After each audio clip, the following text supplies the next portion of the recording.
Assalamualaikum warahmatullahi wabarakatuh. Sebelumnya saya ucapkan terima kasih kepada Bapak dosen dan yang pada kesempatan kali ini berhalangan hadir. Terus kemudian saya ucapkan juga terima kasih kepada teman-teman karena telah hadir dalam pertemuan kali ini. Sebelumnya perkenalkan saya Alsa Nabila Uliani dan saya Dina Dalanita. Kami dari kelompok 12 akan memaparkan tentang kebijakan kepemimpinan pendidikan. Langsung saja kita mulai ke materi yang pertama.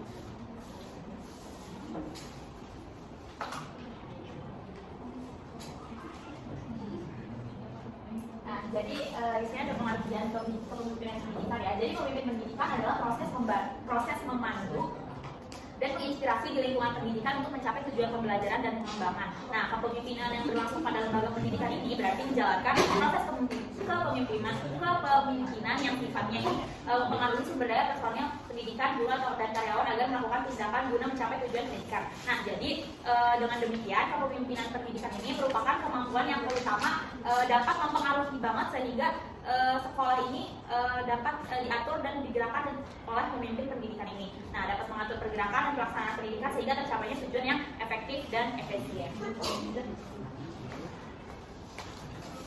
Kemudian ada kepemimpinan pendidikan di sekolah. Kepemimpinan pendidikan merupakan kemampuan seorang pemimpin dalam mengambil komponen-komponen sekolah agar dapat bekerja dalam mencapai tujuan pendidikan. Kepemimpinan pendidikan di sekolah ini merupakan aspek yang penting untuk mempengaruhi kualitas pembelajaran dan lingkungan pendidikan. Pemimpin yang efektif menjadi teladan bagi guru dan siswa. Sikap, etika kerja, dan komitmen mereka dapat menginspirasi orang lain untuk berperilaku serupa. Siapa sih kepemimpinan dalam lingkup pendidikan itu? Jadi kepemimpinan dalam lingkup sekolah itu adalah kepala sekolah. Kepala sekolah merupakan pemimpin tunggal di sekolah yang mempunyai tanggung jawab dan wewenang untuk mengatur, mengelola, dan menyelenggarakan kegiatan sekolah agar apa yang menjadi tujuan sekolah dapat tercapai. Tugas kepala sekolah itu tercantum dalam peraturan pemerintah nomor 28 tahun 1990 pasal 12 ayat 1, di mana disebutkan bahwa kepala sekolah bertanggung jawab atas penyelenggaraan kegiatan pendidikan administrasi sekolah, pembinaan tenaga pendidikan lainnya, dan pendaya gunaan serta pemeliharaan sarana dan prasarana. Kemudian Mulyasa juga menyebutkan tugas dan fungsi kepala sekolah dalam paradigma baru pendidikan berkembang menjadi edukator, manajer, administrator, supervisor, leader, inovator, dan motivator, di mana yang disingkat menjadi MASLIN. Selain itu, tugas dan fungsi kepala sekolah juga dapat ditempatkan sebagai figur dan mediator, kemudian disingkat menjadi MASLIN. Nah, selanjutnya ada tantangan dalam kepemimpinan pendidikan. Yang pertama ini ada keterbatasan sumber daya. Pasti ya, setiap halaman itu ada tantangannya. Di kepemimpinan pendidikan ini yang tantangan yang pertama itu adalah keterbatasan sumber daya. Gimana sih tantangannya itu kadang sekolah ini seringkali kekurangan dana, staf, dan fasilitas. Nah, solusinya apa? Solusinya itu mengembangkan kemitraan dengan komunikasi, mencapai masyarakat manfaat sumber daya lokal. Yang selanjutnya ada perubahan kurikulum. Nah, kadang perubahan kurikulum juga menjadi salah satu tantangan bagi kepemimpinan pendidikan. Tantangannya itu kadang berupa perubahan kurikulum yang cepat dapat membingungkan ya si para guru dan siswi.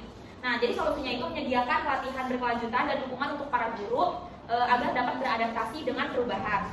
Selanjutnya ada keterlibatan orang tua. Kadang keterlibatan orang tua juga merupakan tantangannya, yaitu rendahnya partisipasi orang tua dalam pendidikan anak. Solusinya apa? Menerapkan pendekatan pembelajaran yang menarik dan relevan serta melibatkan siswa dalam proses pembelajaran.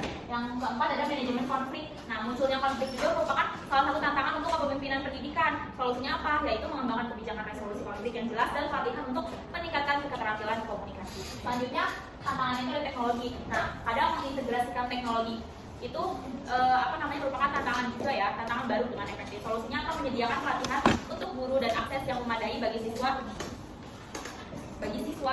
untuk menggunakan teknologi. Selanjutnya ada kemudian ada implementasi kebijakan kepemimpinan pendidikan. Kebijakan menurut Main dan Bastian, implementasi adalah pelaksanaan keputusan kebijakan dasar biasanya dalam bentuk undang-undang, namun dapat pula berbentuk perintah-perintah atau keputusan-keputusan eksekutif yang penting. Nah, implementasi kebijakan kepemimpinan di dunia pendidikan ini mengacu pada proses penerapan strategi strategi dan tindakan konkret oleh seorang pemimpin pendidikan untuk mewujudkan visi, misi, dan tujuan lembaga pendidikan. Yang melibatkan serangkaian kegiatan yang dimulai dari perencanaan, pengorganisasian, pelaksanaan, juga evaluasi kebijakan yang telah ditetapkan. Nah, kemudian ada strategi implementasi kebijakan kepemimpinan pendidikan. Nah, strategi itu apa sih? Strategi itu adalah kesatuan rencana organisasi yang komprehensif dan terpadu yang diperlukan untuk mencapai tujuan organisasi. Lalu apa aja strategi implementasi kebijakan kepemimpinan dalam dunia pendidikan? Yang pertama itu adalah memberikan motivasi kepada guru, yaitu melalui pendekatan kekeluargaan, kunjungan kelas, dan membina hubungan yang harmonis. Selanjutnya ada memberikan timbal balik dengan memberikan imbalan atau hadiah baik materi maupun non materi kepada guru maupun siswa. Nah, penghargaan ini tuh mampu memotivasi guru dan siswa untuk meningkatkan hasil positif mereka. Kemudian yang ketiga ada pengembangan keterampilan guru yang dilakukan oleh kepala sekolah melalui keterlibatan guru dalam seminar, pelatihan, dan penyegaran yang diselenggarakan oleh lembaga pendidikan profesional. Selanjutnya ada penerapan budaya disiplin. Penerapan budaya disiplin yang ketat di sekolah, masih pendidikan sekolah ini dilaksanakan dengan membuat peraturan bagi siswa sekolah dan peraturan bagi guru. Terus kemudian yang terakhir ada evaluasi dan pemantauan.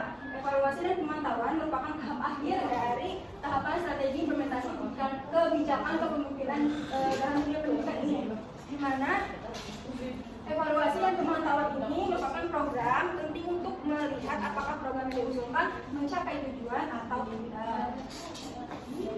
Selanjutnya ada fungsi implementasi kebijakan kepemimpinan pendidikan. Fungsi dari implementasi ini yang pertama, pemimpin membantu terciptanya suasana persaudaraan, kerjasama dengan penuh rasa kebebasan. Yang kedua, jadi pemimpin bertanggung jawab dalam mengembangkan dan mempertahankan esensi organisasi. Selanjutnya, pemimpin bertanggung jawab dalam mengambil keputusan bersama dengan kelompok. Pemimpin juga memberi kesempatan kepada kelompok untuk belajar dari pengalaman. Cukup sekian. Next. Any question? Pertanyaan aku Bella dari kelompok 1. Pertanyaannya, bagaimana kebijakan kepemimpinan pendidikan dapat mendukung inovasi dalam proses pembelajaran? Terima kasih.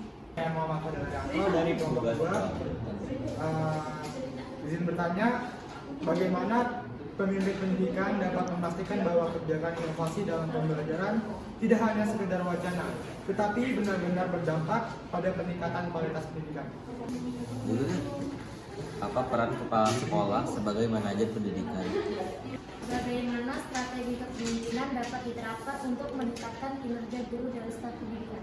Kemudian kelompok 5. Izin bertanya, apa indikator keberhasilan dari kebijakan kepemimpinan dalam pendidikan yang dapat diukur secara objektif? Kelompok 6.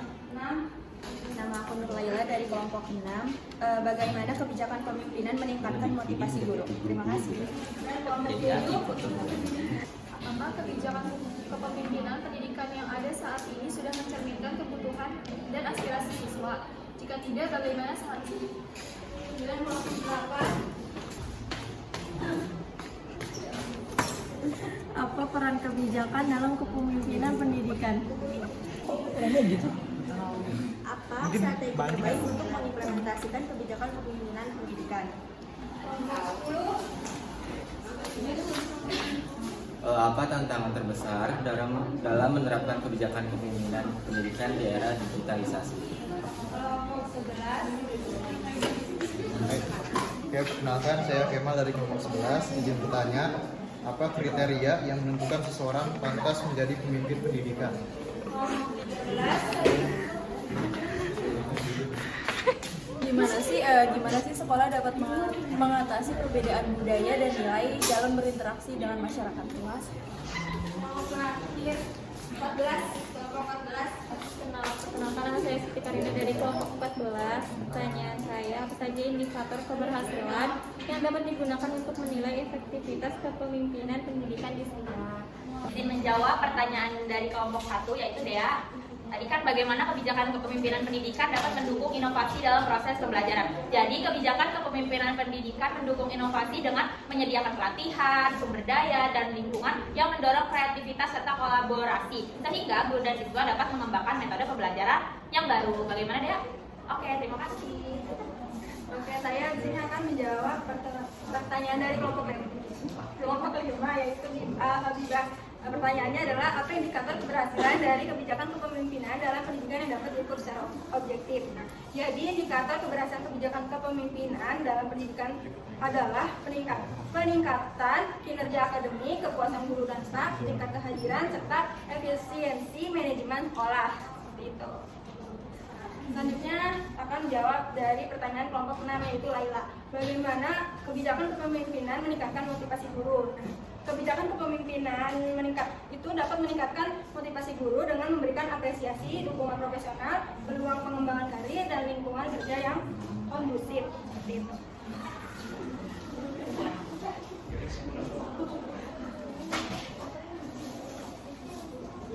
Jadi kesimpulannya, kepemimpinan pendidikan merupakan faktor krusial dalam memajukan kualitas pendidikan. Nah, pemahaman yang mendalam tentang konsep pendidikan, tantangan yang dihadapi, serta strategi implementasi yang efektif menjadi kunci keberhasilan dalam mencapai tujuan pendidikan. Nah, tantangan seperti perubahan kebijakan pendidikan yang cepat, kebutuhan masyarakat, responsif tinggi, dan keterbatasan sumber daya mengharuskan pemimpin pendidikan untuk memiliki formula adaptasi yang tinggi serta visi yang jelas. Ya, terima kasih. Intinya pemimpin yang baik akan menjadikan tujuan sekolah tercapai dengan efektif dan efisien. Terima kasih. Wassalamualaikum warahmatullahi wabarakatuh.